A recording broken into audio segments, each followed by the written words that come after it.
Ravi de vous retrouver encore une fois sur la chaîne leader la Sen TV mbokk yeeg xarit yi dal leen ak jàmm encore une fois ci seen édition du spécial bi ñu leen kon proposé ni kii suba ba léegi ndax actualité oblige réew mi ci nu mu tëddee bëriwaane itam ci sunu ay plateau du ñu ci wet benn yoon ak yéen ndax xibaar yi ñu leen di jébbal te mu wér te wóor alors ni ki tey nag lu jëm ci wàllu édition spéciale bi dañu koy gën a wëyal ñu am mbégte lool waxtaanee li nga xamante ni moo di tolluwaay réew mi ak actualité. li ko gën a dominé nag xam ngeen ko muy mbirum Ousmane Sonko ñaari conférence de presse yi ñu assisté muy bu président Ousmane Sonko ak bu président Macky Sall lu may loola itam la ko jiitu bokk na ci Ousmane Sonko mi ñu inculpé waaye placé sous contrôle judiciaire loolu lépp daan ko waxtaanee tey ñu am mbégte dalal ci Barthélémy Diaz di maire bu commune bu Mermoz Sacré-Cœur Barthélémy ñu ngi lay nuyu bu baax a baax amaan mbégte loolu dalal la ci Sen TV rawatina ci suñu plateau yi maa ngi leen di fay di leen di gërëm ci invitation bi di nuyu tamit beaucoup téléspectateurs télévision Sen TV. di leen di féliciter tamit di leen di féliciter yéen waa Sen TV. mais tamit ngeen may tamit ma féliciter tamit waa Walfadjri. parce que yéen gàcce ngaalama parce que vous êtes de vrais patriotes te Sénégal lu mu soxla tey mooy du patriotisme. et bien sûr tamit di remercier tous les organes de presse. qui travaille tous les jours à informer juste et vrai. très bien ñun ñoo gën a am mbégte mbokk yi waxtaan bi duma ci wet benn yoon dinaa ci ànd ak Fatou Abdou Ndiaye ak Abdoulaye Mbow ñu fas yéene faram-fàccee actualité bi alors laaj bu njëkk bi Barthélémy Diaz dafay jëm ci peut-être sa njàngat bu njëkk bi nga am ci tey bu ñu xëyee ñu ne Ousmane Sonko day wuy ji doyen des juges ñu teg ci ne daan nañu koy bàyyi waaye inculpé nañu ko placé ko sous contrôle judiciaire ba mu tey mu mën a ñibbi këram. sa réaction première bi nga am par rapport ak situation boobu. mu nekk tiis ci man surtout par rapport ak justice bi parce que je pense que maa ngi birilaat wax ji dañu noonu góorgóorlu pour respecter la justice sénégalaise parce que tey su ngeen bëggoon wër réew mi ngeen gis réew bu mel ni Sénégal mu am 16 millions d'habitants du ngeen fi gis benn Sénégalais bu ñuy inculpé de viol di ko teg sous contrôle judiciaire amul. fii képp kuñ fi inculpé de viol da ngay dem kaso xaar sa procès moo tax ma ne on doit apprendre à respecter la justice te je pense que je ne serai pas aussi radical que mon ami Ousmane Sonko parce que man président Macky Sall laa koy wooyee parce que damay góorgóorlu pour wooyee ko président Macky Sall pour marquer du respect et de la considération à l'institution wante c'est de la littérature judiciaire et c'est de la poésie politique que nous avons joué pour trouver benn yoon pour génne Ousmane Sonko mu ñibbi këram parce que lu dul dëgg du wéy et dañuy ne ci tubaab état day am orgueil lu dellu ginnaaw wante fii nekkatul mbiru état day dellu ginnaaw lu dellu ginnaaw fii mbiru république bi la et c'est ce peuple qui s'est levé pour ne que lii day dakk c'est-à-dire que Ousmane Sonko contrôle judiciaire bi man Barthélémy Diaz man may wax ak yéen maa ngi contrôle judiciaire su ngeen duggee ci gouvernement président Macky Sall mën naa bañ a lim ay tur wante am na ay ministres yu fa nekk am nañ contrôle judiciaire donc il faut qu'on soit sérieux moo tax ma bëggoon vraiment que président Macky Sall bàyyi xel ci lu ko kilifa diine wax te mu bàyyi lu mu nekkee parce que lu mu nekkee mu neex ko dina dakk mu naqari ko dina dakk parce que nekkatuñu fi ne dañuy xool ay waxu yoon ak ay parce que dëkk bu amul yoon dinañ la woon ñun ban yoon la ñu gëm mooy mbedd bi Ousmane Sonko su defoon viol mi ngi tëdd ci kaso gi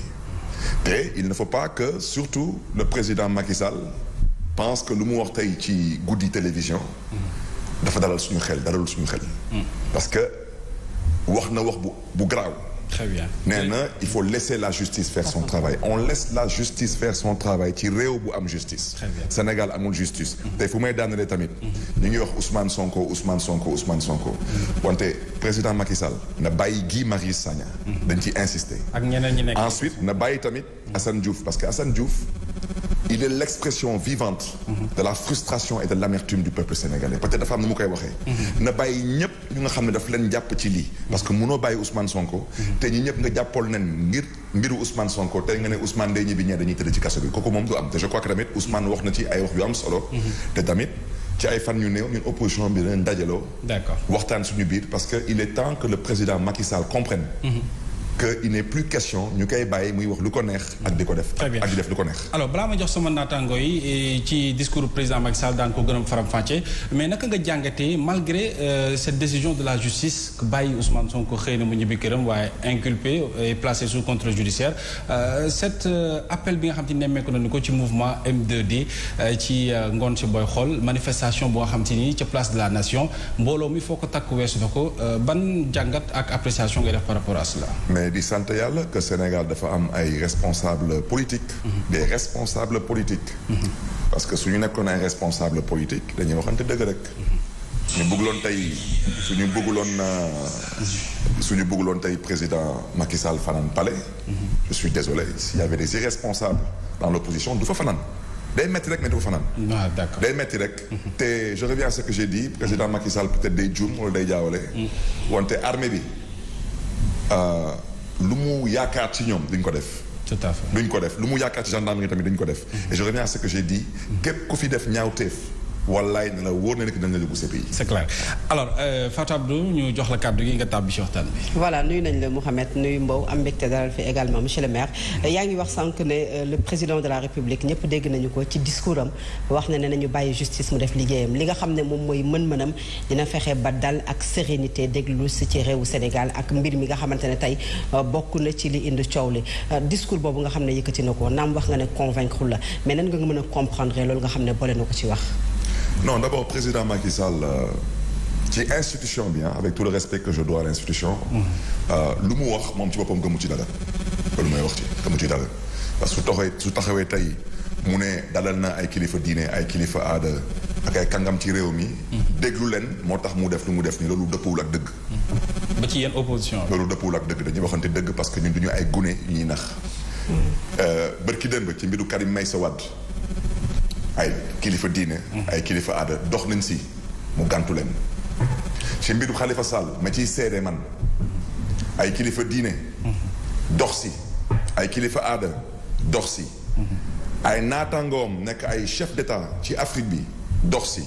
ay kàngam yu mag biir France dox si mu gàntu ñëpp kon tey président Macky Sall su delloo ginnaaw gàcce ngalaama jeunesse su Sénégal parce que nag yàgg naa ko fi wax ci plateau bi maintenant le président Macky Sall malheureusement ne comprend que les rapports de force. te loolu ñaaw na ci démocratie parce que tey au-delà de image bu Sénégal renvoyé amul benn askan. buy am mbégte ci toroxal président ku leen ko wax ak ku leen ko waxul. le président a été humilié par la jeunesse de son pays. kon nag foo gisee tey gendarmerie police armée ñuy s'affronter di jaxasoo ak xale yi. parce que dañu xam ne ni que xale yi ñoo am dëgg xale yi butuñu poste xale yi lu ñuy kaas lu ñuy laaj mais loolu xel mën na ko nangu nopp mën na ko dégg. parce que nag wax dëgg yàlla mënuñu nekk ci réew mel ni Sénégal nga jël suñu géej gi jaay ko jël suñu pétrole ak suñu gaz nga tong-tonge ko. jël suñu ëllëg nga koy fooye ba ci ay piqûre Covid-19 ñu may la ko te yàlla tax nga wëlbatiku di ñu ko jaay. yow amoo benn yërëmande ci suñu ci askanu Sénégal ngay taxaw tey di ñu ne waaw ci sa mbaaxaay yaa def lii parce que kilifa diine dama ne kilifa diine wàccoo nañu ak askanu Sénégal ñu ngi leen di gërëm di leen di sant ku lim juum président Macky Sall dañ lay ñaax ci yar ak teggin jëlal ñu suñu kilifa diine yi nga teg leen fële nga bàyyi nag seen kurus yow ak ñun la di nga ñu lett baa nga firiñu. lett comment ci parce que dëkk bi république la dafa am constitution. waaw constitution bi moom moo ko proposé au peuple sénégalais te waxaat ne bii mooy deuxième et dernier mandat tey nga dellu siwaat ne c'est ni oui ni non walaay di nga yàbbi wax ci di nga ko yàbbi ñu nga téye ñoom Guy Marius Sagna ak ñu ci tegu di nga bàyyi ñëpp mu neex la di nga bàyyi mu naqaree di nga bàyyi parce que yow na nga nas rek ñu tamit ñu ngi nas parce que lu ëpp tuuru ay tëj kaso ñun dañu passé ay tëj kaso dundutuñu loolu ñun lu ñu namm dund tey mooy affaire mooy démocratie mooy consolidation des acquis démocratiques président Macky Sall lépp lu mu waxoon ba ñuy xeex nguuru président Abdoulaye Wade lépp mi ngi ci vaar lu mu doon wax ci armée lu mu doon wax ci jeunesse lu mu doon wax ci koom-koomu réew mi ak bonne gouvernance mais tout de même ñun yebuñu la ban doxalin nga gis ci askanu Sénégal ba ngay wëlbati ko dañu bëgg a yëpp. est-ce que bu ñu la déggee dafay wane ne c'est-à-dire combat bi tey dafay continuer ci loolu nga wax jëm ci respect aujourd'hui de la constitution yaa ngi wax lu jëm ci 3e mandat bi nga ne waxoon na ne bii mooy dernier et 2e mandat wam ci loolu la jëm également beneen combat buy continuer bu ma la déggee. du combat ma sœur c'est une révolution qui est en marche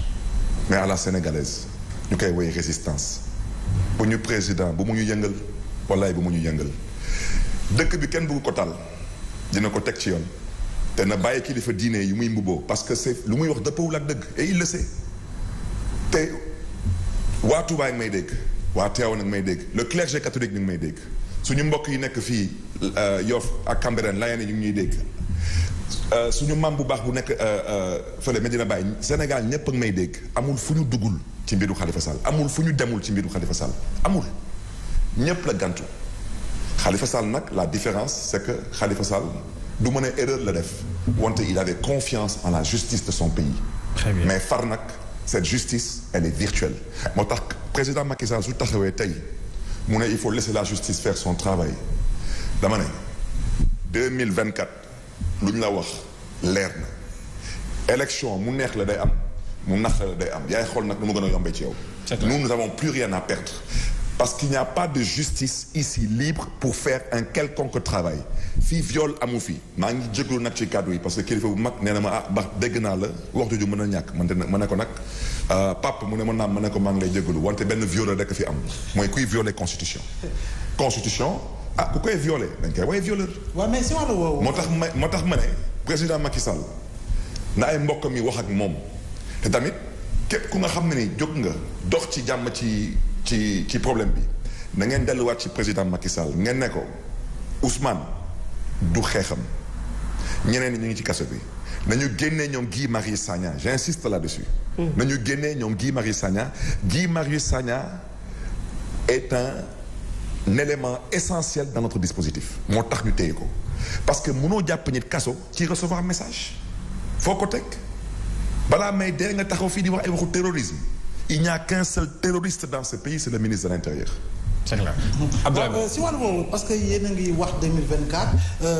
Ousmane Sonko bi muy def conférence de presse am dafa wax itam 2024 insiste ci loolu te 2024 daanaka am na loo xam ne moo ko jiitu li ko jiitu mooy organisation élection locale li ko jiitu mooy organisation élection législative tey jii tembe kenn xamatul effectivement kañ la effectivement mooy datu locale yi danoo njort ni 2022 mooy normalement législative yi tey jii nii si wàllu woowu naka ngeen mën a fexe ba nga xam ne lii nga xam ne de respect du calendrier républicain dina nekk loo xam ne lu antu la fii si Sénégal. ba ñu génnee ci dëpp kees bu gars yi dëppee kees élection présidentielle bu 2019 waxoon naa leen ko ma ne leen bu leen dem ci dialogue politique bi parce que dialogue bi daanaka ay caaxaan la dialogue bi su ngeen fa nangoo dem da ngeen di permettre président mu gagner du temps la preuve ñoom ba ñuy dem ma jàngat ko ma ne dafa am ci groupe bi ñuy dem wuti poste ñeneen ñi. leneen mu leen fa yóbbu wante Sénégal ñëru leen la preuve Macky Sall effectivement joué na ci loolu pour di dàq élection locale tey wax ci mooy lan amul benn Sénégalais ci 16 millions habitants yi fi nekk bu constitution may sañ-sañ nga mën a convoquer le corps électoral corps électoral président Macky Sall kese la constitution may sañ-sañ mu mën ko convoquer moom moo xool est-ce que day coupler législative ak locale moo xool nu mu koy arranger parce que moom tamit moo xool nu mu def ba def lu mu def nii donc à lui de rectifier le tir mais il faut que les choses soient claires si le président Macky Sall refuse d'écouter fu ñu jëm ak moom xamu fa parce que nous ne sommes ni disposés ni disponibles à laisser le président Macky Sall dérouler maa ngi jégalu nag bu baax a baax ci kilifa diine yi parce que lépp lu ñu wax dégg nañ ko te ñun bokkuñu ci ñit ñuy gantu ay kilifa diine ci réew mi wante am na lu ngeen xam ne ni kenn du ko nangu parce que lu ëpp tuuru te dafa doy trop c'est trop le président Macky Sall une fois de plus moo jël suñu alal ñun def ci constitution bu bees moo jël suñu alal ñun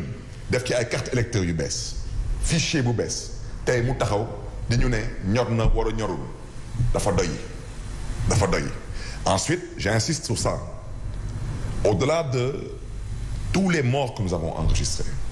maa ngi jaale askanu Sénégal lay jaale parce que Sénégal la am naqar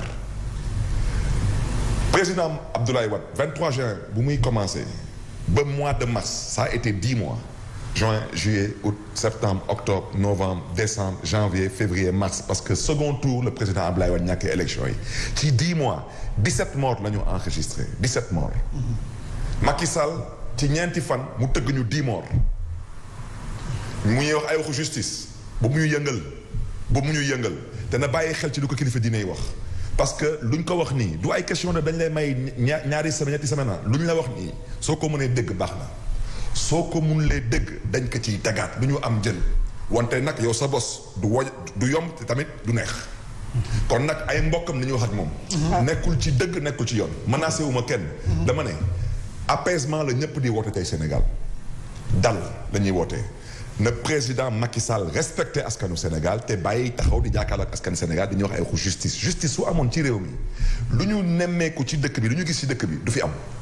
Le peuple sénégalais est sorti pas des militants de partis politiques mais le peuple est sorti parce que le peuple n'a plus recours à aucun autre pouvoir. Le peuple est sorti ndax lan ndax yaakaar bu tas désespoir et le peuple l'a réglé à sa façon.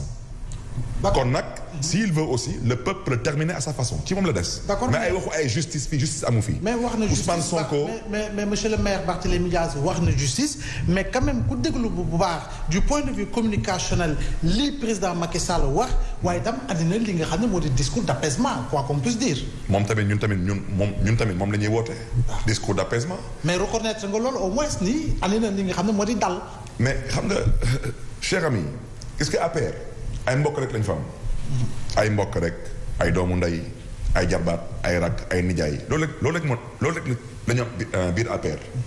président Macky Sall na bàyyi xel ci ñooñu ñëpp parce que pour l'instant ñoom ñooy souffrir moom souffrir rugul moo tax ma ne il faut que le président Macky Sall nous respecte man maa ngi contrôle judiciaire depuis 10 ans vous pensez que c'est sérieux ngeen ne ma wax waxu justice ci xeex bu amoon ci buntu mairie bi président Macky Sall fekk ma ci biir kaso bi man mu investir ma nekk député man tooñu ma ko saagu ma ko xuloo ma ak moom Khalifa Sall di suma mag ñëw na ma dafa bëgg a liggéeyal Sénégal ma ne ko dinaa la gunge président bëgg ma dëkkuloo fu ma dëkkul contrôle judiciaire 10 ans fan ngeen ko mës a gis fan ngeen mës a gis dëkk bu sérieux am justice bu sérieuse mu am ministre bu nekk contrôle judiciaire États-Unis balaa ngay nekk ministre dafa am enquête de moralité ensuite congrès américain noo ko validé est-ce que yow mën nga nekk ministre wala mën nga nekk ambassadeur parce que ku nekk ci contrôle judiciaire ça veut dire que da nga am problème ak justice. naka nga mën a am problème ak justice teg ci nag nekk membre du gouvernement. mais Barth yaa ngi wax sànq ci dialogue bi mais dégg nañu ko mu ne 27 points ci dialogue bi les 25 quand même am na consensus bu ci am et que dialogue bi dina mën a wëyal li nga xamante ne moom mooy liggéey bi li nga xamante ne moom la Mbow di wax muy apaisement bi également indiwaat na ko ban lecture nga am ci loolu. mais ci points yi muy wax les points les plus importants yàbbiwu ci par exemple président Macky Sall d'accordul pour bulletin unique. ci dëkk yëpp ñu ngi bulletin unique tout le monde sait que ça va plus vite ça coûte moins cher président Macky Sall d'accordul ci chef de parti et président de la République balaa may dee tey ngay jéem a galgal gars yi leen di dóor article 80 ne leen offense au chef de l'État ak yu mel noonu non il faut qu'on se respecte ça veut dire que le président Macky Sall tout de même un peuple responsable mënul dépasser peuple bu lay wax dañ lay bàyyee nga pare sa mandat te yow mi xam nga ni gagné wu élection 2019 da nga dëpp kees mais ñu ne la dañ lay bàyyil mandat yi mu jeex ngay toog fii di ñu ne ay da ngay laisser la justice faire son travail dama ne may jaajëfee au passage le capitaine Touré de la gendarmerie may def un plaidoyer parce que man jokkoo naa ak moom téléphone may wax ay waajuram particulièrement yaayam na ko capitaine Touré mi ngi ci jàmm ak salaam et c'est un patriote na ngeen am contenté ci seen doom parce que gis nga nit ki officier de gendarmerie day dem école gendarmerie tout acte ou toute instruction illégale il faut pas l'exécuter moom dafa enquête mu xam ne ni que enquête boo gis dañ koy enquêter à charge et à décharge yow nag nga enquêter à charge moo tax par rapport à tous ces décès là qu'on a constaté assassinat yi dama bëgg a wax bi leer fii Macky Sall xaw ma fu ñuy mujjee ak moom yàlla ko xam wante Serigne Bassirou Gueye et de grâce que l'UMS ne sorte pas un communiqué parce que franchement am na lu nga xam ne UMS su ci mënul wax nañu épargner yenn discours yi parce que nit ki mënoo bëgg une chose et son contraire Parce que dans le dossier de Ousmane Sonko, on ne peut pas comprendre aujourd'hui que benn juge ne man dossier bi bëggatuma ko ba ku nga xam ne nii mooy enquêteur bi et il n'est pas inspecteur, il est capitaine là-bas, il est capitaine mu dem ba ñu koy menacé ba mu nangoo daw. Il y a eu 10 morts. Qui est responsable de ces 10 morts? Au-delà des indemnisations. Mais man dama bëgg ñun wax ma Sénégal lu tax Sénégal ñu mën a topp ay députés di topp ay anciens ministres mais magistrat lu ko neex def tey Sénégal. Bassirou Gueye est responsable de la mort de 10 Sénégalais dans ce pays aujourd'hui. Comment ça? Mais de par son irresponsabilité. Ce n'est pas un outrage à magistrat. Parce que lu may wax noonu c'est partagé par l'écrasante majorité des Sénégalais. Serigne Bassirou Gueye. Mais pendant qu'on y est amul benn comploteur. Donc Ousmane il est seul kenn dénoncé wu ko kenn comploté wu ko noonu lañu ko jàppee il est seul. Alors maintenant dañ koy inculpé pour viol mais il est en contrôle judiciaire. Donc amul benn comploteur comme ci kaw Barthélémy Dias dañ ko song ci mairie bi mais amul benn commanditaire. Ça doit arrêter. Le ministre de la justice bon man mënuma sore ci wax ji parce que kooku miinuma ko moo tax ma ne je ne sais pas il vient de quelle planète parce qu'il a l'air d'être un extraterrestre. Mais pour ce qui concerne le ministre de l'intérieur là kooku moom lu tax wax ji neex parce que dañu bokk génération moom na langaamu rek dinañ jokkoo incha allah ci ay fan yu néew yàkkamtewuñu ko parce que nguur gi dina jeex ils vont répondre de leurs actes les actes que le ministre de l'intérieur a posés il m'entend ainsi que les actes que Serigne Bassirou Gueye a posés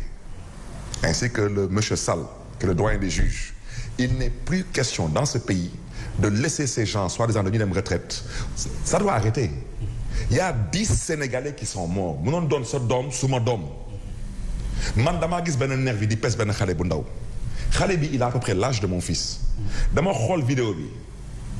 je bouillais de rage parce que man dama xam suñu bopp man su ma gisoon ci benn vidéo nit di pes suma doom jour boobu les nervi di gëj a dox ci dëkk bi parce qu'il faut qu'on se respecte gis kenn reewantu ak violence tubéy la kenn gënu fi réew kenn gënu fi violent kenn nañ ko teg ci yoon respecter Sénégalais yi parce que le dernier mot revient aux Sénégalais tey on est en train de parler avec rage au cœur parce qu'on a mal di gis Sénégal le Sénégal qui est donné un spectacle comme ça télé boo taal Europe foo dem BBC foo dem ñu lay woon Sénégal. d'accord ci ay wax ñàkk fayda mu mel ni kon ñeent ñi Ousmane Sonko tudd ne bu Sénégal yeggee fii ci xëy na guut ñoom ñoo ko fi yeggali ñoom nga tudd léegi mais ñu ñëwaat ci déclaration un peu de Ousmane Sonko déjà ci forme bi gis nañu ne derrière lui on a constaté benn opposition bu forte bi nga xamante ni bu soudée derrière Ousmane Sonko mel ni ña fa nekkoon bëri na même sax la société civile c'est-à-dire que aujourd'hui Ousmane Sonko fi mu taxawee tey ak anam bi mu taxawee mel na ni kat lu ñu doon laam-laamee gën na ko dëggal tey muy nekk na aujourd'hui le leader de l'opposition bu nga xam ci aujourd'hui kenn waru ko mën a faagaagal ndax échéance yu ñu jëm. lu ma ci mën a wax mooy Ousmane ak may dégg laata lii di am man mi yóbbu woon naa ko kër Khalifa yóbbu woon tamit ñoom Guy Marius Sagna Khalifa tamit jot na fi dox société civile ak yeneen leader politique dañu doon liggéey pour mettre en place une grande plateforme de lutte. Pas une plateforme électorale plateforme de lutte mais comme yàlla ci mbaaxam ndeysaan suy defar demel ni kuy yàq yàlla indi lii muy xéwal kon nag wax ji moom daanaka moom féetoon na boor donc coalition boobu nu muy tudd man je ne sais pas mais on va la mettre en place je reviens à ce que j'ai dit cette coalition va se battre pour le respect du calendrier républicain pour la consolidation des acquis démocratiques et pour le non au 3e mandat Macky Sall la may dégg excusez-moi le président Macky Sall la may dégg bokku ci ni oui ni non wallaay léegi nga yàbbi waxtu. kon vous êtes en phase avec Ousmane Sonko peut-être ak déclaration yi mu de. Mais il n'est plus question de laisser au président Macky Sall faire ce qu'il veut mais le président Macky Sall n'a pas été menacé il a été invité respectueusement à respecter la constitution du Sénégal mais on n'a pas beaucoup d'espoir. moo tax. on lui fera respecter. mais dañu dégg Ousmane Sonko il respectera la constitution. monsieur le maire dégg nañu Ousmane Sonko également wax ci mbiru Khalifa Sall ak ki nga xam ne moom mooy Karim Wade bi nga xam ne lu jëm ci seen i droit civique daanaka li ko waral mooy daan yi nga xam ne mi ngi ci seen kaw ba tey muy article L31 mu ne faaw rek ñu dindi loolu nga xamante ne mi ngi ci seen kaw parce que dañu war a bokk ci élection yi nga xamante ne moom lañ jëm muy 2024 ban jàngat nga am ci loolu puisque yàgg nga wax lu mel noonu également. mais loolu wax bu yàqu la. Président Macky Sall ak may comment faire pour que loolu mën nekk. mais aujourd'hui tout se règle dans la rue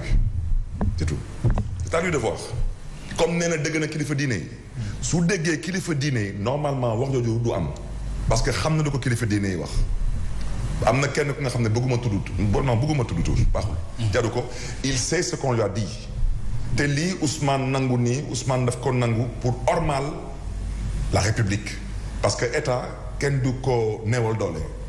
moo tax Ousmane non ça veut dire que Ousmane su ko neexoon mu taxaw ne il ne quitte pas la garde à vue tant que les autres sont pas libérés su ko neexoon Ousmane Sonko tey su ko neexoon mu ne day ñëw place Obélisque su ko neexoon mu ne day dem jëndi son linge à la place de l'Indépendance wala su ko neexoon mu ne day dem doxantu ji ba benn pâtisserie bu nekk Lamine Gueye jënd fa ay gâteau pour ay doomam lu ci Macky Sall mën dama ne il faut respecter les gens parce que une fois de plus nous sommes des responsables am na lu nga xam ne ni rus nañ ko def Sénégal bu leen ñu yëngal Ousmane lu mu wax ñëpp dégg nañ ko ci ay fan ñu néew dinañ ànd ak moom ak société civile am tamit lu ñuy wax tamit ak askanu Sénégal président Macky Sall lu mu wax tamit dégg nañ ko wante président Macky Sall yéen xam ngeen lu muy wax moom jarul ñi di ci mel ne doomam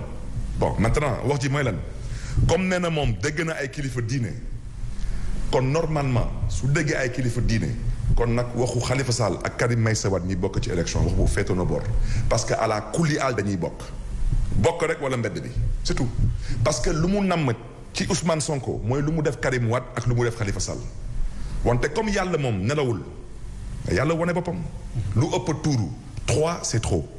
ok mais monsieur le maire Barthélémy Diaz gis nañu ni président Macky Sall bi ñuy tudd moom jeune la il est né après les indépendances bu ñu revenir sur li nga xam ne mooy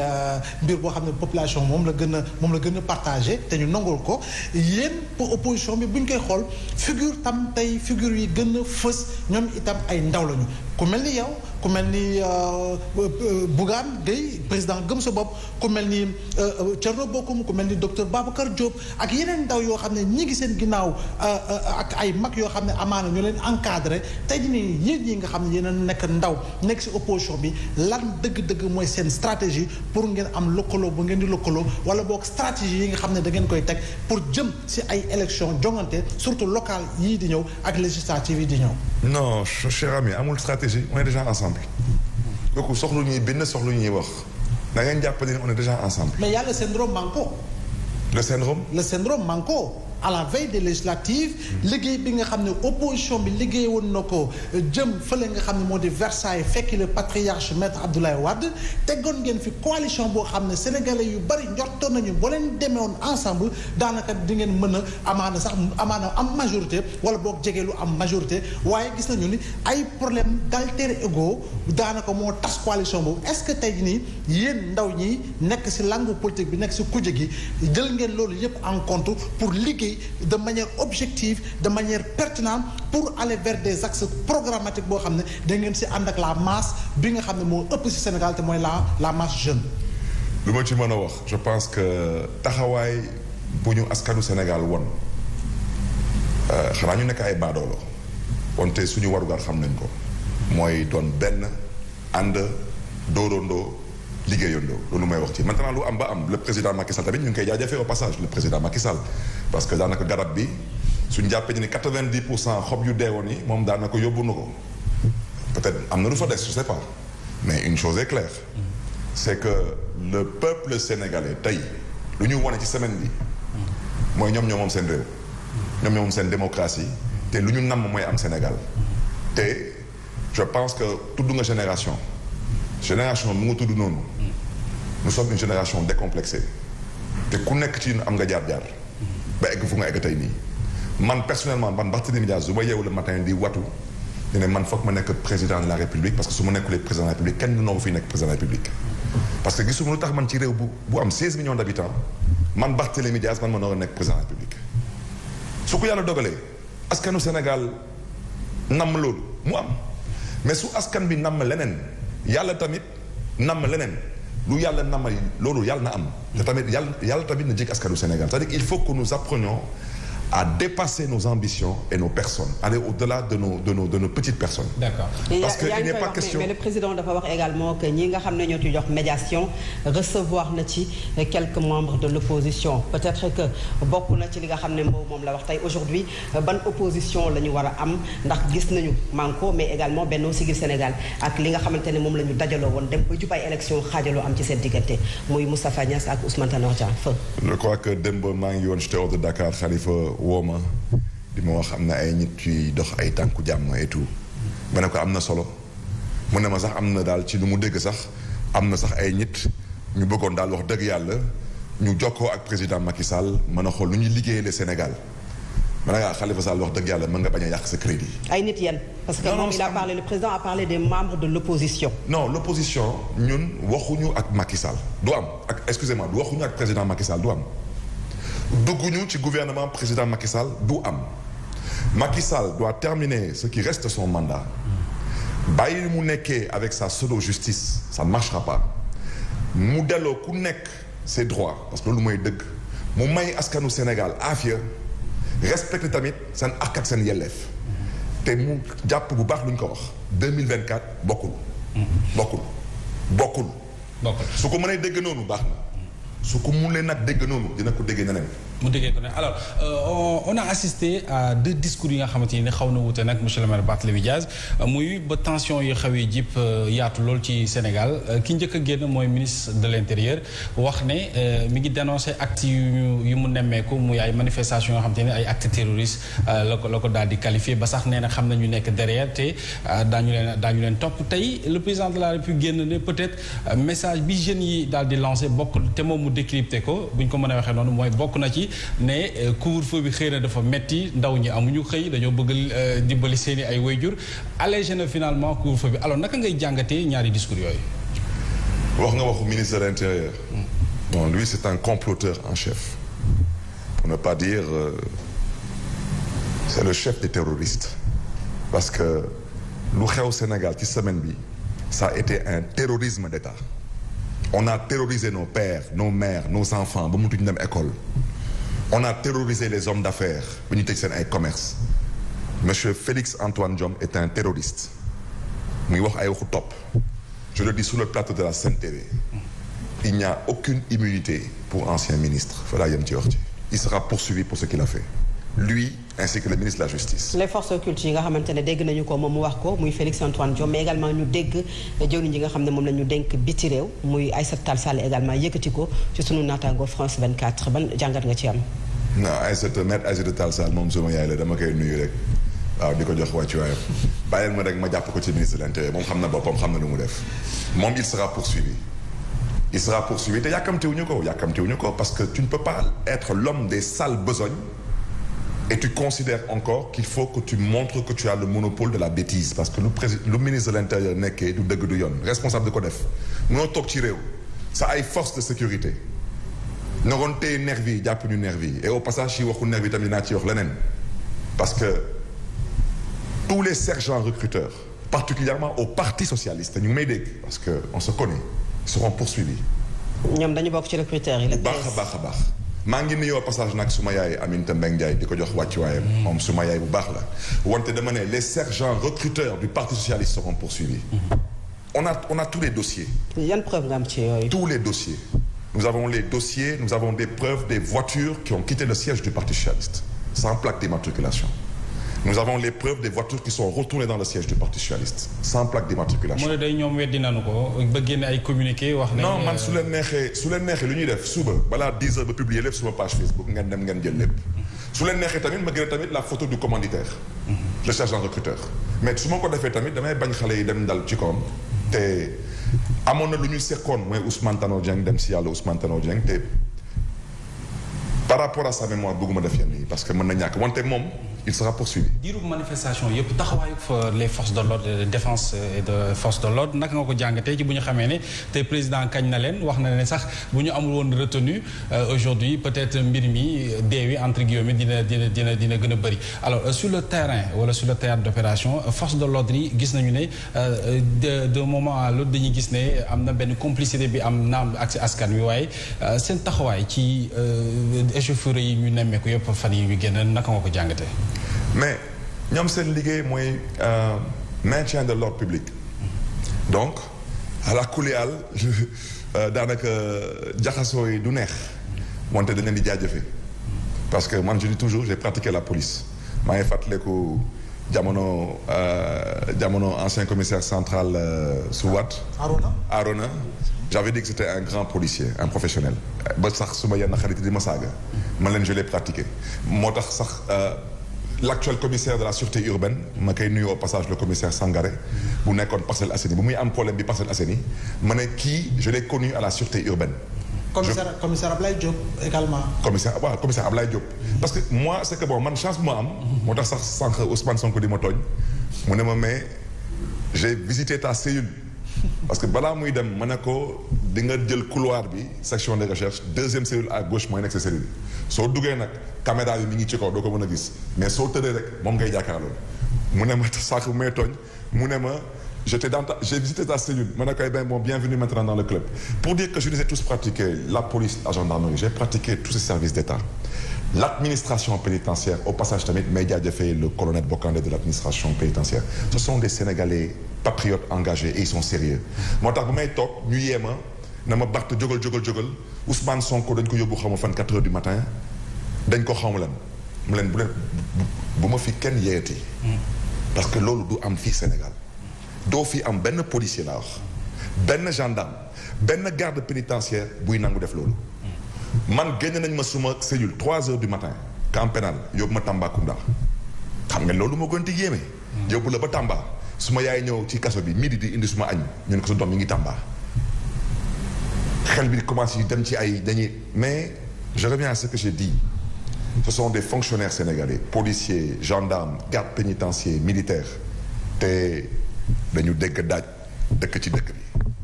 ok waaw léegi am na loo xam ne dégg nañ ko te Cheikh Tidiane Dièye docteur Cheikh Tidiane Dièye dëgg kii koy jibal kàddoom si mouvement M2D ni effectivement li nga wax sànq la wax am nañu ay vidéo am nañu ay photo am nañu ay audio yoo xam ne ñoom dañ ko fas yéene exploité ànd si ak pool d'avocats pour une saisine de la cour pénale internationale est-ce que sa dëgg jéego yooyu dañ koy def est-ce que itam yéen a ngi mesurer effectivement contre ko yi nga xam ne war na ko mën a jural Sénégal bu baax a baax parce que man mi sax suma page Facebook dama publier adresse CPI ngeen xam ne ni mën nañ fa yónni toutes les vidéos et toutes les photos parce que la CPI peut aussi s'autosaisir parce que dëkk bi tey la justice je suis désolé de le dire elle s'est aplatie kon nag dëkk bu mel nii noonu nga mën a saisir lu mel ni CPI parce que ce sont des crimes contre l'humanité wax naa leen ci régime u Abdoulaye Wade am na 17 morts en 10 mois wante fii motul sax semaine mais yow immigration clandestine bi doyul nga bëgg a yokk ci lii mais kii suñu demoon ak moom ci weeru manifestation xanaa kon morts yi ce serait en termes de centaines de morts ba yow ngay dem man personnellement menacé wu ma kenn j'ai dit tout à l'heure maa ngi biir laa di wax ci ku mel ni Aminata Mbengue Ndiaye suma kilifa la suma yaay la te maa ngi koy jox wàccuwaayam j'ai toutes les preuves de l'implication de la direction du Parti socialiste dans le recrutement des nervis waxuma Aminata Mbengue Ndiaye mais dama ne de la direction du Parti socialiste parce que ñu may wax noonu bi Parti socialiste on est responsable te tout de même siège du Parti socialiste mënuñu fa loger ay nervis leen di fa dundal di dugal des voitures ak di génne des voitures yu amul benn plaque d'immatriculation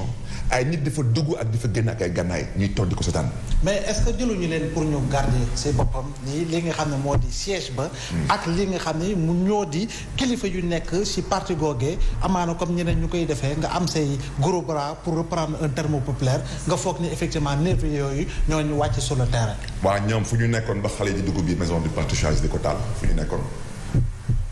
parce que maison du Parti socialiste laal nañ ko moom laal nañ ko bu baax a baax sax ñoom fu ñu nekkoon si ñoom suñ fa nekkoon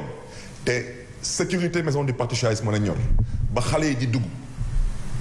ba di dugg ci bureau di taal bureau ak di toj bureau ñoom fu ñu nekkoon dama ne le responsable du parti socialiste originaire de la région de Kaolack nous allons porter plainte contre lui il n'est pas question ngeen di recruter fii ay nervi leen di jox ay gànnaay ñu génn ci mbedd bi di fetal xale yi. ki ngay wax ci gouvernement bi la bokk. kooku bëgguma sore ci wax ji mu ngi may déggate Aminata Mbengue Ndiaye xam na bu baax ku may wax su ko neexee sax ma jox ko initial AM. région de Kaolack su ko neexee na ma woo suba ma jox ko lépp.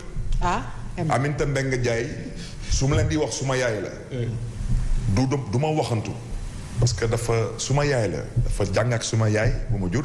di sport ak suma yaay. di parti socialiste ñu am sañ-sañ taxaw di ma wax yenn dëgg yi bëriwul moom kese la. moom xam ne du ma ko yàqal. xam na fu mu toll ci man wante ñu dee ci mbedd bi ce sont des Sénégalais ils ont été tués par des gens qui ont été recrutés jox leen ay gànnaay xam ngeen Sénégalais malheureusement dañuy xool ay vidéo mais ñu bëri du ñu sax xool lu ñu gis ci vidéo yi xam ngeen dafa am pistolet sax moom grave parce que pistolet daanaka fii ak 50 mètres amatul daanaka effet mais xam ngeen fusil day dem sax fu gën a sori fusil te fusil mënoo viser comme ni ngay viser ak pistolet mais xalaatal maintenant nga am nag lu ñuy woowee fusil à pompe moom la ñuy utiliser pour braquer ay banques wala ay convois bancaires nga teg ko ci kër nit ngay pomper ci kër mais loolu est-ce que ñu ngi. léegi ci loolu lan ngeen ci fas yéene puisque yow xam nga tur bi xam nga parti socialiste bi nga wax ne yow. ñoom foofu la ñu déparé. maintenant lan mooy nekk seen position ci loolu nga xam ne mooy nervi yi ngeen gis yéen te ngeen ne am nga ci ay preuves yu leer nañu ne parti socialiste la ñu leen téye di leen tàggat. lu am ba am c'est que en fait ces pays elle est compétente que ci ay dëkk yu amul justice donc tey pour l'instant Sénégal lu ñu jàpp mooy am na justice mais déposons les plaintes pour d'abord pour qu'on retienne la plainte. une fois que parce que procureur du ko instruire ñun xam nañ ko procureur du ko instruire mais ñii jeexal nañu ñu ngi dem ñoom suñu demee ñu leen instruire suñu leen mun leen instruire na dossier bi tamit dem tokk ak CPI parce que CPI yàkkamtiwuñu mën nañ réagir d'ici ñaari at ñetti at même juróomi at parce que commencé ngeen 1 mort 2 morts ngeen def 4 morts 5 morts ngeen def 10 morts waaw baax na maintenant il a fallu que nga ne ay kilifa diine ñoo wax ak yow déet mbedd bi moo la ne soo ko laalee dinañ la laal mu xam ne ni gars yi kafatuñu mu daal di nekkaat nit. C'est clair. Mais les dégâts collatéraux ma sœur. Entre-temps man waxuma sax parce que avec votre permission tout de même c'est important tamit que on sache le signal que cette jeunesse a renvoyé à travers ces émeutes. Cette jeunesse a renvoyé un signal très fort très fort à la France te man koy répété fii la France est un pays allié. Mais la France doit comprendre que c'est un partenaire du Sénégal moo tax ñu ngi jaajëfe ku mel ni Jean-Luc Mélenchon di jaajëfe sax ku mel ni sax Marine Le Pen parce que moom Marine Le Pen nee na bëggul ñuy ñëw seen réew di yàq seen réew mais ñoom tamit foog ñu wax leen tamit ci yar ak teggin que ñun tamit ñun bëggatuñu ñoom ñuy ñëw suñu réew di sàcc suñu koom-koom dañu bëgg un partenariat durable viable c'est important moo tax moi je lance un appel à la classe politique française l'Afrique n'est pas votre ennemi l'Afrique est votre partenaire de grâce respectez les peuples africains écoutez les peuples africains écoutez les jeunesses africaines le deuxième message que la jeunesse a envoyé elle a envoyé un autre message à la presse mooy ñun yu jàng mën na bañ a sori wante dañuy xàmmee di ràññee informé juste et vrai lu tax tey ñëpp di jaajëfee Sen TV ñëpp di jaajëfee Walfadjri di massawu tamit les autres groupes peut-être qui n'ont pas été cités ou qui ont été attaqués parce que tamit dañ koy massawu parce que tout de même ñun ay Sénégalais lañu te xamante ne suñu biir man tey am na ay journalistes yu nga xam ne fu ñu munti nekk ci organe bu ñu munti nekk dinaa fa dem man ku ma wootee ne ma Assane Gueye bu RFM wala Papa Ngagne bu TFM toute publicité mise à part dinaa dem parce que je connais la valeur de ces hommes. Vous comprenez ce que je veux dire par là? Et le troisième message que la jeunesse sénégalaise a envoyé, au-delà de la France, au-delà de la presse, la jeunesse sénégalaise a fait comprendre une bonne fois pour toutes que lu ñu leen bëgg a réserver en termes d'avenir du fi am. alors bu ñu déggee le président de la République comme loolu nga wax muy signal bi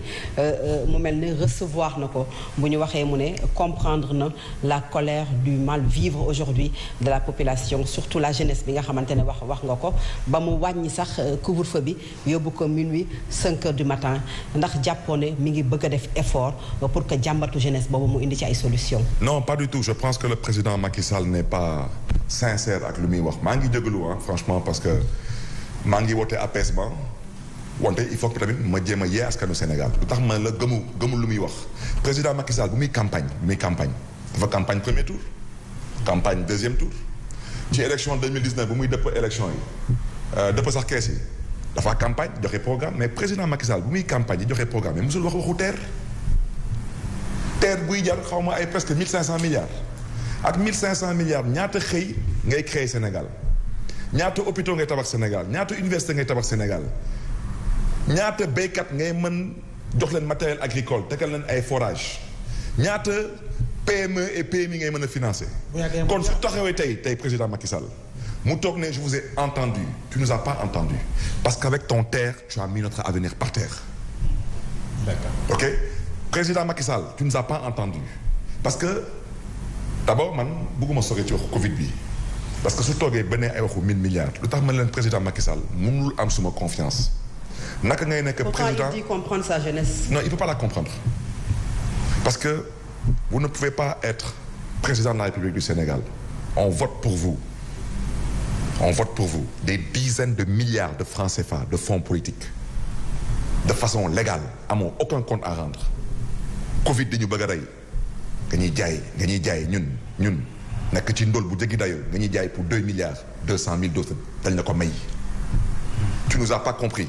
mais nag tu vas nous comprendre par force parce que on en a marre d'être humilié marre d'être piétiné marre d'être abusé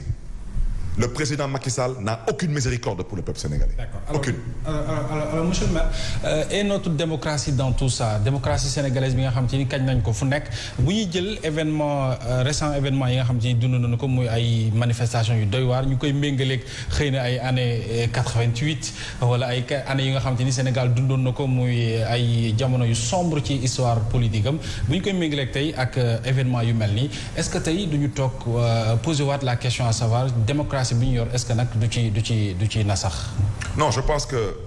la question qu'on doit se poser mooy lan la ñu mën a def pour mën a créer les conditions d'accès à l'éducation aux Sénégalais il faut que Sénégalais yi mën a am accès à l'éducation ñuy mën a xàmme di ràññee les pauvres parce que nag à qui profite cette situation jël Sénégalais yi rek bàyyi leen ci ndóol bu jéggi dayoo bàyyi leen ci ignorance bu jéggi dayoo parce que tey Sénégalais yi su ñu amoon tuuti xam-xam ci jàng ci seen droit seen àq ak seen yelleef mais yenn duñ ko nangu donc duñu soxla génn de façon aussi spontanée aussi violente dans la rue parce que donc depuis ay at ñu ngi wax Barthélémy Dias ngi wax diw mi ngi wax donc ils auraient compris les pauvres mais bon des fois dañuy wax xam nga réaction sénégalais des fois da ngay toog nga wax mu toog bu càgg mu ne mais Barthélémy kii sañu ko parce que ñoom ndeysaan si ñu leen yaree dañuy jàpp ni que lii sañoo ko def parce que kenn yarulewu la noonu mais je suis désolé ñii ce n'est pas une question d'éducation ce sont des parvenus des arrivistes bëgguñu Sénégal ils n'aiment pas le Sénégal parce que je le répète toujours ma ne président Macky Sall doomu baadoolo la comme man suma papa bu mu jur Jean-Paul Dias doomu baadoolo la woon chaque fois je le dis ma ne man ku jur suma yaay suma maam mbindaan la woon ci labbe yi pour suma papa mën dem école. Quel est le rapport? Le rapport ça veut dire que soo nekkee doomu baadoolo da ngay am yërmande ci baadoolo yi balaa may dee ñu ne Barthélémy Dias dafa mën social dama ne man je suis un produit d'une famille pauvre suma maam yi dañu jógee Cap-Vert ñëw fii ñu dalal leen fii suma maam yi di ñuy daan seen doole ba seen doom yi dem jàngi école man du ma gis baadoolo di ko toroxal kooku du ma ko def mukk ba ilaa yawmi diin parce que soo nekkee baadoolo da ngay xam ne ni que su la yàlla may nga dem ba réussir da nga nar a sant yàlla ci delloo njukkal askan wi mais pas ngay jéem a toroxal askan wi. nga miin réalité askan wi ngay miin réalité askan wi yow naka nga mënee toog dama lay laaj damay poser question man nekk naa fi député di voter ay fonds politique moo tax ba ma demee assemblée nationale ci affaire du Khalifa Sall ñu ne ma fonds politique amul ma xool président Moustapha Niasse ma ne ko yow sa bopp am nga fonds politique premier ministre ba fa nekkoon jamono yooyu mooy Boun Abdallah Dionne taxaw di wax ay wax yu daanu saxet ma ne ko yow mii Boun Abdallah yow mii am nga fonds politique dañu nekkay voter ci rubrique bi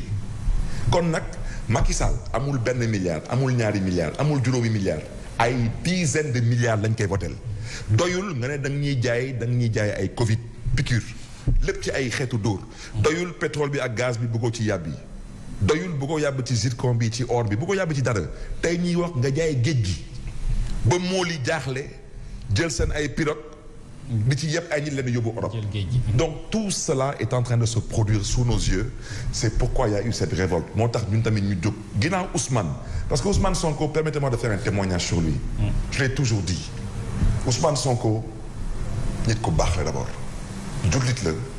man ci lu ma gis ak ci lu mu dégg nit ku bëgg Sénégal la lu ma waxoon ci Khalifa Sall moom lay wax ci Ousmane Sonko moo tax moo xam yaayam moo xam ay soxnam moo xam ay doomam nañu am contenté ci seen doom seen jëkkër seen pap parce que Ousmane ku jar a jàppale la te ku jar a wóoru la. ok mais si wàllu woowu tey jii nii dëgg-dëgg bu ñu génnee si li nga xam moo di xew-xew fan yi lan moo di dëgg-dëgg jéego yu opposition bi fas yéene teg si semaine yi ñu jëm si weer yi ñu jëm ngir mën a wane effectivement ni ñi ngi fi te mën nañu peser véritablement si balance des décisions yi nga xam ne moo intéressé langue politique au Sénégal. Bon, maintenant je pense que il y a moins d'émotions et de sensations Ousmane génn na mais j'insiste j'espère que fii ak suba dinañ bàyyi Guy Marius Sagna j'insiste bàyyi leen Guy Marius Sagna parce que il peut pas rester là-bas c'est pas sa place bon ak ñëpp ñu nga xam ne ni dañu jóg ngir démocratie bon bu ci tegu waxoon naa ko dinaa Khalifa Sall balaa lii di am na yu mu doon dox pour une plateforme de lutte man je pense su ma xalaat bu gàtt je pense que luy jotoon tënk te Ousmane Sonko ci la bokkoon Cheikh Tidiane Dièye ñoom ñëpp ci la ñu bokkoon donc ñëpp ci la ñu bokkoon donc il faut essayer de voir wax nga waxu M2D ça bon ñoom c'est une coalition qu'ils avaient mise en place effectivement par rapport à la situation du moment c'est d'essayer de voir nu ñu mënee def benn synthèse pour mën a am benn coalition bu baax a baax a baax mais je veux que ce soit clair le coalition électorale non Ousmane Sonko dafa am programme am sa coalition électorale Khalifa Sall tamit am benn projet de société tamit bu muy doxal am tamit ñu mu àndal Karim Meïssa Wade ak ñu mu àndal tamit am nañ seen programme ñeneen tamit am nañ seen programme lu ñu wax Macky Sall ci boppam son parti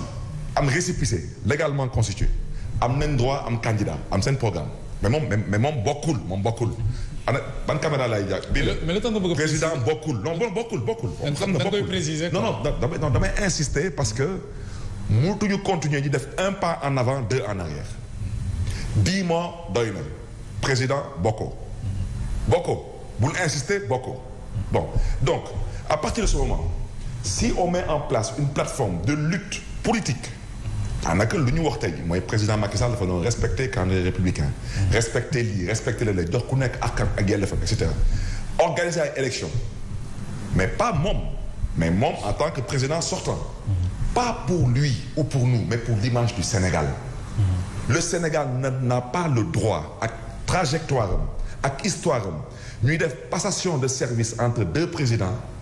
kuy génn nekku fi. alors est-ce que loolu garantir na nga baal ma fàttali est-ce que loolu garantir na li nga xam ne moo la ñuy duppee élection transparente et démocratique parce que y a l'exemple du Niger président Issoufou respecté na constitution dëkkam bi wax ni nul ne peut faire plus de 2 mandats en aucun cas mu dem waaye gis nga tey ni candidat parti au pouvoir sortant bi ñu teg moo gañ élection yi waaye dafa créer une crise quand même boo xam ne gis nañu ni mi ngi yëngal bu baax Niger. non l'APR est un parti légalement constitué. APR am na droit am candidat. Maintenant je reviens à ce que j'ai dit. Tey la jeunesse sénégalaise particulièrement a montré qu'elle a les moyens de régler ses problèmes. Président Macky Sall lu ñu ko sant xam na ko. bal à terre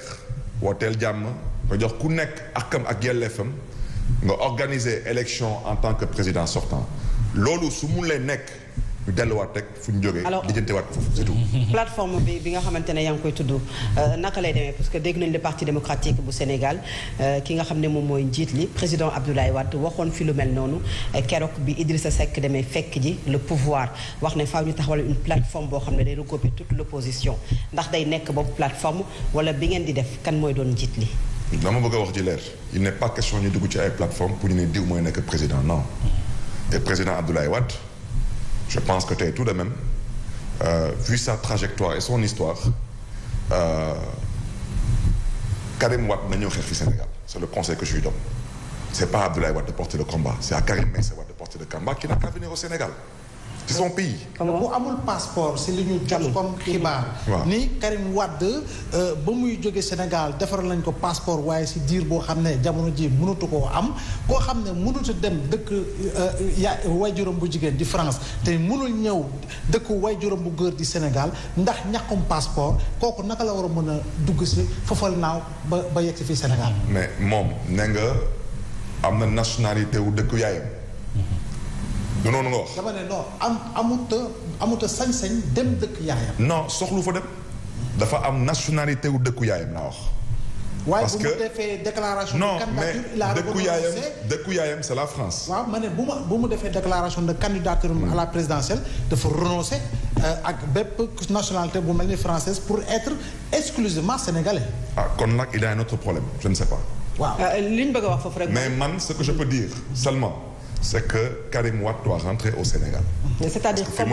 c'est-à-dire comment bu ñu déggee le parti démocratique bu Sénégal seen kàddu benn la mooy dañu ko fi jëlee yóbbu ko téye ko foofu et ki ko téye moom moo ko mën a bàyyi soo waxee ne moom na ñëw fii est-ce que mën na indil boppam fii ci réewu Sénégal pour quand même bokk ci combat bi ngay wote yow. mais kon ñu delluwaat rek ci lu Ousmane wax sànq. c'est tout parce que président nee na dafa dëgg ay kilifa diine ak ay kilifa aada. wante amul benn kilifa diine amul benn kilifa aada bu ko ne bu jox Karim Meïssa Wade passeport kooku moom leer na moom du noonu comme nee na moom dafa nekk ci logique apaisement du noonu na jox Karim Wade ay kayitam je vous dis le président Macky Sall doit comprendre que nous ne reculerons pas. Nous irons jusqu'au bout et quel que soit le prix à payer y compris le prix du sang. mais par rapport ak plateforme bi ma doon wax sànq te PDS waxoon ko yaa ngi woon ci lancé boobu. waaw ci lancé boobu man lu mu bëggoon parce que en fait on parle beaucoup du président Abdoulaye Wade. Mais honnêtement, par respect au président Abdoulaye Wade, je pense que c'est plus un patriarche pour nous de gunge l'opposition. Mais c'est à Karim Meïssa Wade de rentrer au Sénégal, de porter le combat auprès des karimistes et des libéraux. Comme nous nekkee fii ak Khalifa Sall. C'est tout. Parce que tey xam nga sànq da nga me poser question ne ma naka la Khalifa Sall di nekk candidat ma laaj leen ñeen naka la ñuy éliminer Khalifa Sall. Vous tous vous le savez. Cette récréation, on a décidé de siffler la fin. Et comme disent les Américains, by any means necessary. Par tous les moyens. Alors, y compris par le moyen là depuis une semaine. Très bien. Parce que boobu moom ce message là il passe. Il passe et il est compris 5 sur 5. ci mbiru Ousmane Sonko monsieur le maire Barth alors gis nañu ne Assemblée nationale joué na ci rôle quand même nga nekkoon fa honorable député également gis nga ni ñuy yëkkatee immunité parlementaire Ousmane Sonko ñu bëri ŋàññi ko aujourd'hui ñu ngi wax nañ saisiraat nañu ces mêmes députés pour que ñu yëkkati éventuellement immunité Ousmane Sonko honorable ci yeneen xëy na mbir yu nu koy mën a toppee alors taxawaayu ko assemblée bi nga nekkoon yow justement naka nga ko jàngatee dans toute cette histoire. mais rien n'a changé ñàkk gëm yàlla ñàkk gëm ëllëgu Sénégal ñàkk gëm démocratie ak tamit ñàkk gëm seen ay bopp parce que man lu Ousmane dund dama ko dund balaa moom. wante à la différence que man maa waxoon waa assemblée na ngeen yëkkati sama immunité parce que je savais que c'est des comédiens. Ousmane, il a voulu porter le combat en leur disant vous allez vous salir les mains. Et la preuve, il a eu gain de cause. yow naka nga mën a téye Ousmane Sonko nañu fàtte lépp lu xew nga téye Ousmane Sonko gendarmerie nga ne da nga yëkkati immunité du noonu. Ensuite ce farceur de procureur je sais pas de quoi là mais il va saisir encore l'Assemblée nationale pour demander tey ça devait être aujourd'hui tey. ñu lever waat non Samba Sall voilà ce rigole de doyen là on va lever l'immunité de Ousmane parce que dañuy poursuivre Ousmane ci xaw ma beneen chef d'inculpation. Ça veut dire que tu n'as même pas honte de dire que tu violes la loi. Ça veut dire tu reconnais yow da ngay reconnaître que da ngaa téye député Ousmane Sonko gendarmerie waa Colobane de façon illégale maintenant yaa ngi sàkkuwaat ci assemblée ñu yëkkati immunité pour nga mën ko topp ci beneen chef d'inculpation après tey nga ñëw nañu ay kilifa diine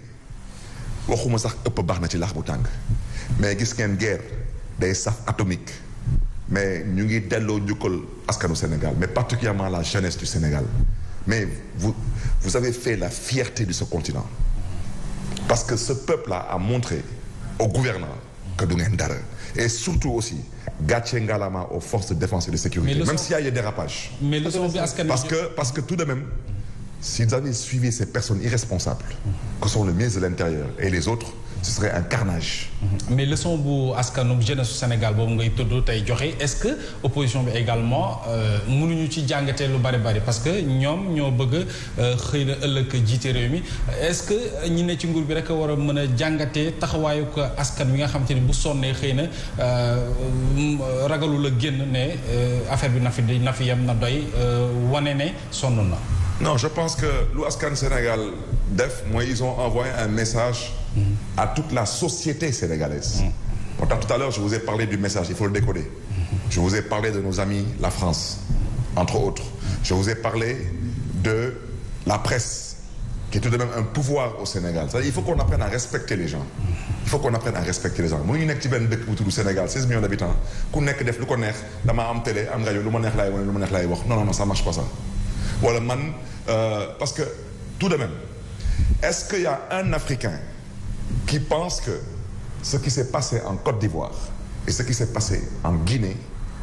que nos amis français n'ont rien à voir avec ça lu mu bon man wax naa ko fii nee naa tout ce qu'on demande nous à la France particulièrement et à l'Union européenne c'est de la même façon que da ngeen taxawoon fii ngeen nekk yéen du ngeen reconnaître benn gouvernement bu fi toog ci coup d'état militaire mais wax leen tamit que du ngeen reconnaître benn gouvernement buy tripatouiller constitution pour toog loolu yomb na parce que tey États-Unis amul troisième mandat France su ma juumulee je crois que amul troisième mandat mais lu tax saay bu ñu gisee Afrique deuxième mandat bi jeex le président sortant muy jalgati la constitution. c'est document. pour se maintenir au pouvoir. c'est ce que j'appelle. c'est document. c'est ce que j'appelle. Cap-Vert. waaw mais ñun on est limité. non dama ne Cap-Vert si boppam sax. daanaka. on est limité. loolu dépassé nañ ko. mais parce que démocratie lañ fa woote.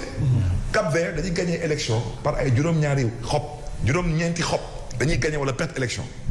te sagar du xeeñ te kenn du mel ne sa morom démocratie mais parce que nguur mais da ngay wut nguur pour mën a servir sa askan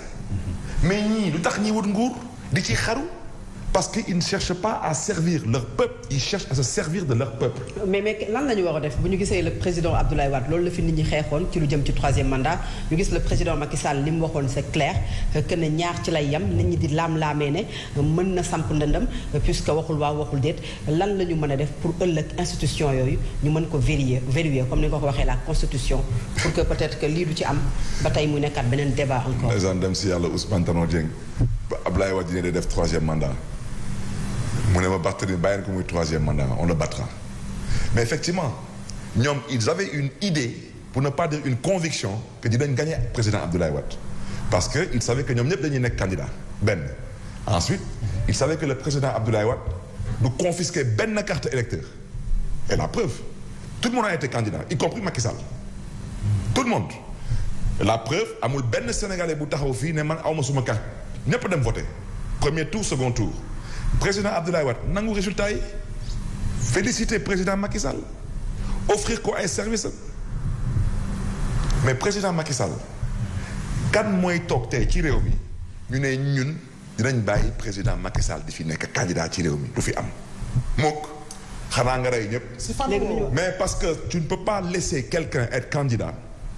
moom mooy choisir kuy bokk ak ku dul bokk te moom bokkul man waxuma ko constitution moo ko wax moom bokkul donc da ngay toog nga ne moom Karim bokkul Khalifa bokkul daf naa ko Karim daf naa ko Khalifa xale bi moo des Ousmane wante nag xale bi kenn bootewu ko soleil bu tooy waaw kon nag xale bi fippu yàlla wone boppam kon nag maintenant on met tout balle à terre. mais du noonu ma ñëw rek j'arrive s'il vous plaît parce que en fait le président Macky Sall un il vous laisse pas être candidat deux il confisque les cartes d'électeurs et cerise sur le gâteau, il vous annonce les résultats avant le scrutin. Mais on ne le laissera pas être candidat, je vous dis. Qu'est-ce qu'il faut pour demain? C'est-à-dire que tey li nga xamante ne ñu ngi koy dund yaa ngi koy wax mais lan la ñu war a def pour ëllëg ak ku mënti doon ku mën a jël réew mi pour la constitution nu ñu ko mën a def ba du ñu dépasser aujourd'hui 2 mandats yi nga xamante ne yaa ngi koy wax sànq ba tey. Mais je pense que loolu il faut que les constitutionnalistes mën ñu xelal pour loolu mën a nekk lu nga xam ne mais est-ce que sax mën nañu ko verrouiller mënuñu ko verrouiller parce que soo amee ay marionnettes yu nekk Assemblée nationale xamuñu sax lu leen fa yóbbu man dégg naa fi benn député taxaw télé mu ne moom lu ko Macky Sall sant moom lay def moom il est député de Macky Sall. mais loolu nit bu dem ba wax lu mel noonu loo ci mën donc pour moi je pense que ce qu'il faut c'est que je ne pense même pas qu'en France aux États-Unis il y ait même dans la Constitution quelque chose qui le verrouille je ne pense pas. Mais c'est une tradition, c'est la culture politique de ces pays-là. Et un temps soit peu, président de la République, tout de même, ça doit être une personne responsable. Man rus naa man nekk président de la République ëpp na sax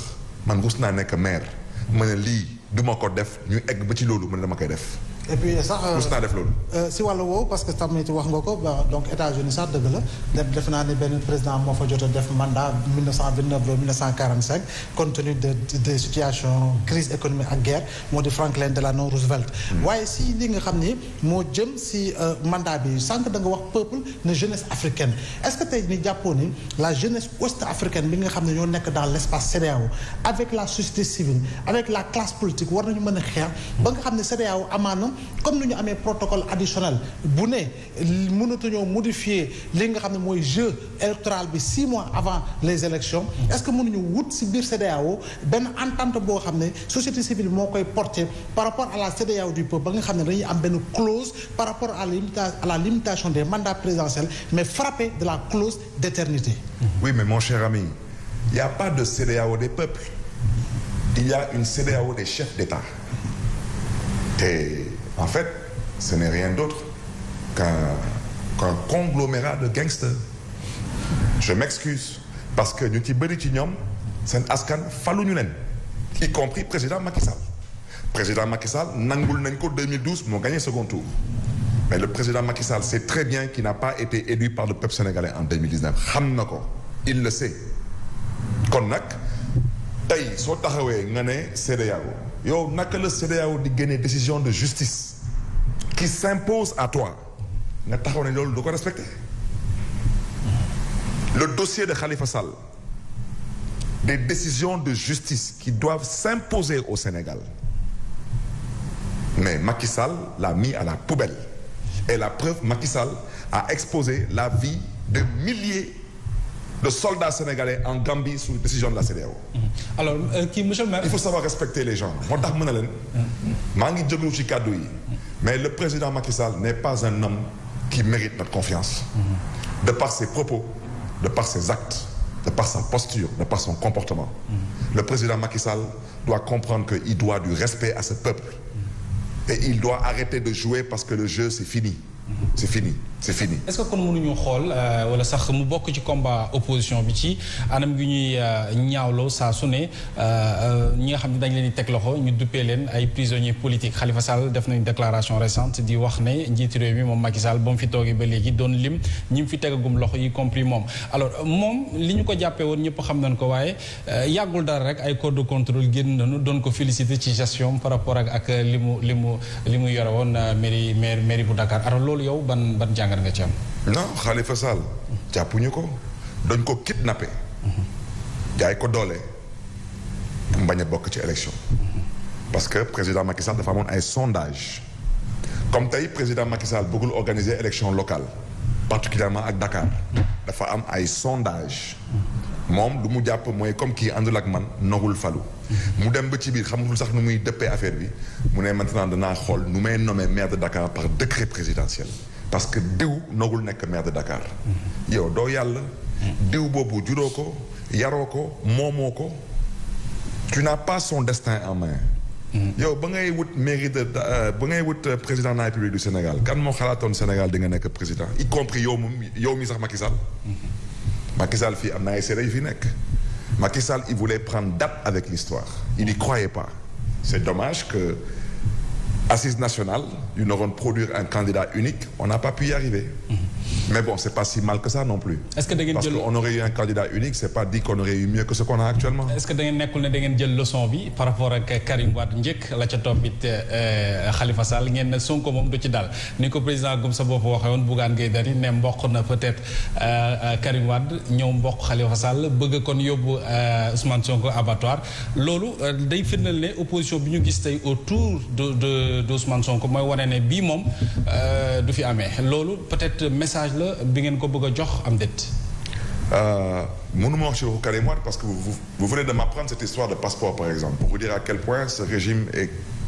est un régime de gangsters parce que ce sont des pratiques de gangsters que juddu ci réew ñooy la fii doo fi dugal te ay passeport il y a que les gangsters qui se comportent comme ça. Pour ce qui est de Khalifa Sall je reviens à ce que je vous ai dit gis ngeen dëkk bu amul justice ñi lay tëddee. Khalifa Sall ñoom lu ñu jàpp mooy lijjanti na Khalifa Sall ba teg ko de côté noonu ko jàppee ñoom. Bon d'accord c'est bon ñoom maintenant ñu ngi yoral Ousmane Sonko du noonu. waaw maintenant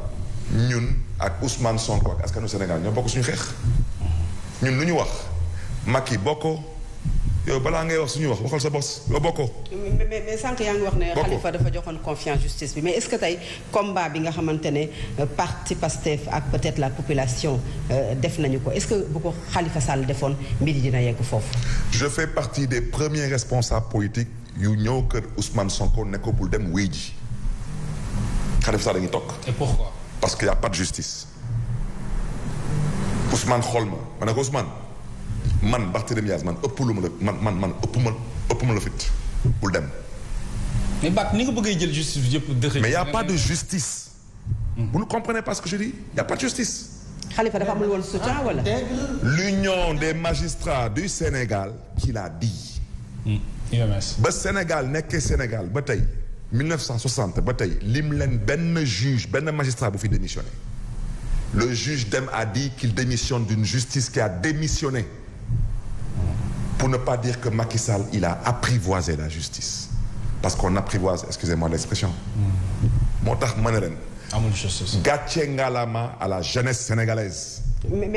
la jeunesse sénégalaise a rétabli les équilibres mais lan mooy différence bi entre différence bi c'est que dafa amul woon le soutien de l'opposition comme li ko Khalifa Sall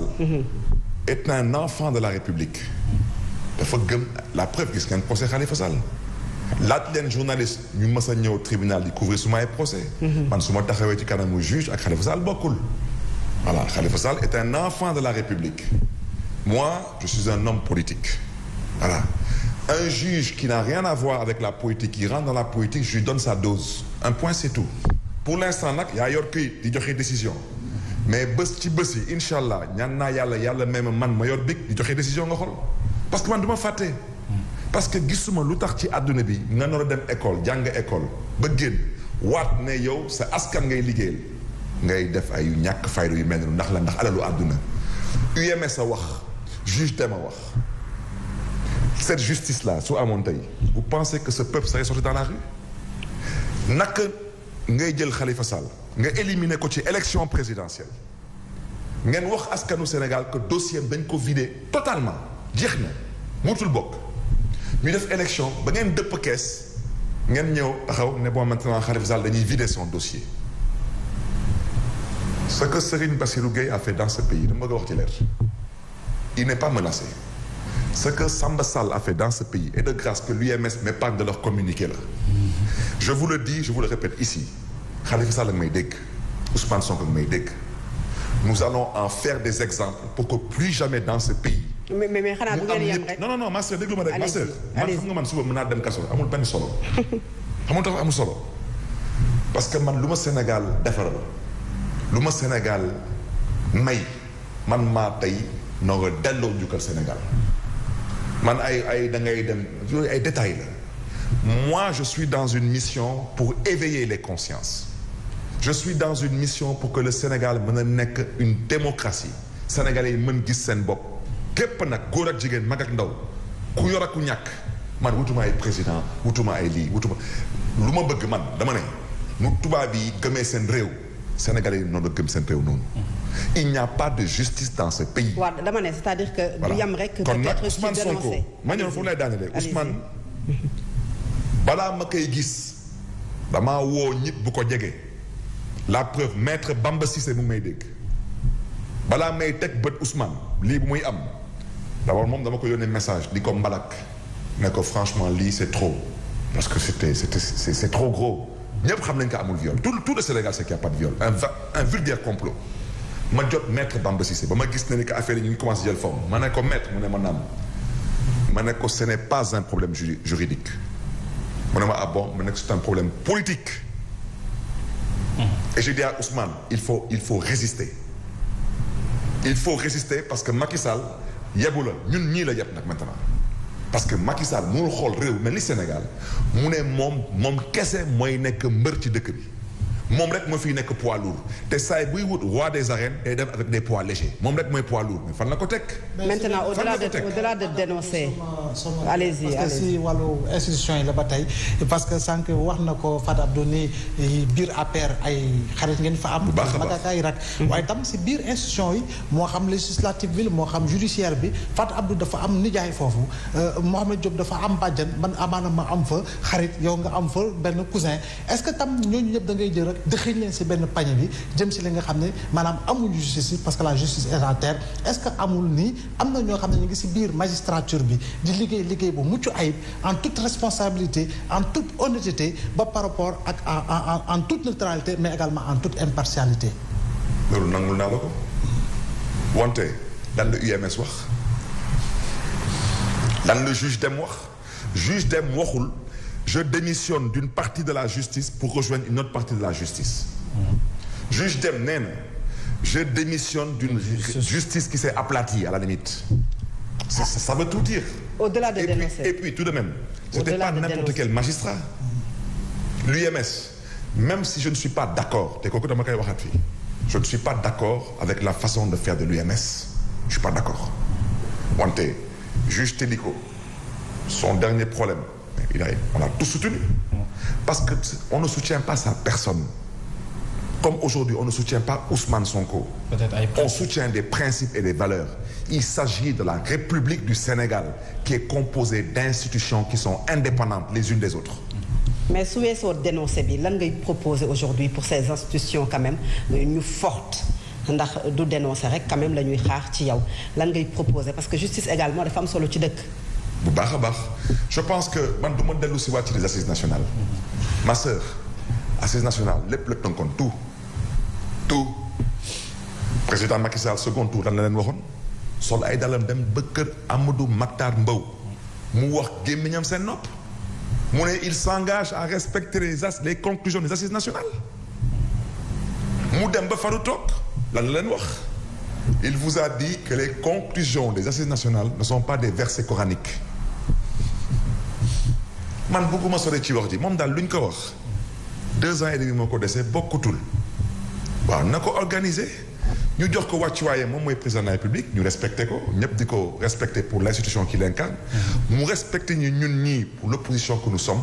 et qu'il sache une chose il n'est plus question te kenn menacé wu fi kenn on est en République il faut qu'on se respecte amul benn Sénégalais bu fi am sañ-sañ jàkkaarloo ak institution bu mel ni président de la République nga koy menacé mais dama ne président Macky Sall saa yi waxu caaxaan ay je vais réduire l'opposition à sa plus simple expression delluwaatal ci wax yu mel noonu xoolal suba ñu tegaat ko ci mbedd bi nga xool. jërëjëf monsieur le maire Barthélémy Dias alors c'est vrai que ne yaa ngi am na looy défendre mais quand même c'est l'occasion di def benn appel ñu di la ko ñaan pour apaisement bi nga tàmbali émission bi. ñu gën ko jooyanti gën ko jëmmal ci ndaw ñi nga xamante ni peut-être amoon nañu benn combat ci say wax am na déjà benn maanaam li ñu ci gagné ban appel ngay def ci cette jeunesse là à ce que léegi maintenant ñu dal. bàyyi lépp mu maanaam ci suuf ñu dakkal manifestation yi. non man du ma wax jeunesse bi nañ teg léegi ci suuf loolu du xel.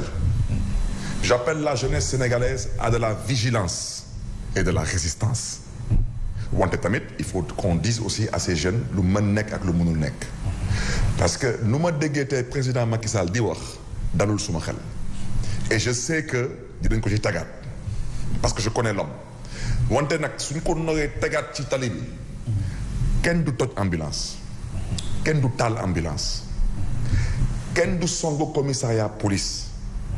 kenn du sang gendarmerie ça aussi il faut qu'on le dise aux gosses. Absolument. Voilà. De la même façon que kenn du sang hôpital. Tout à fait. Bon bu ci des tamit je pense que ñu ñëpp on a entendu ici yenn Sénégalais yi di expliquer que ñoom dañu am ay franchise totale. te Sénégal yi tamit xam ne ni que seen mbokk sénégalais yi ñoom ña fay daan seen doole seen alal moo fa nekk. mais ce n'est pas Auchan qui nous intéresse ou Total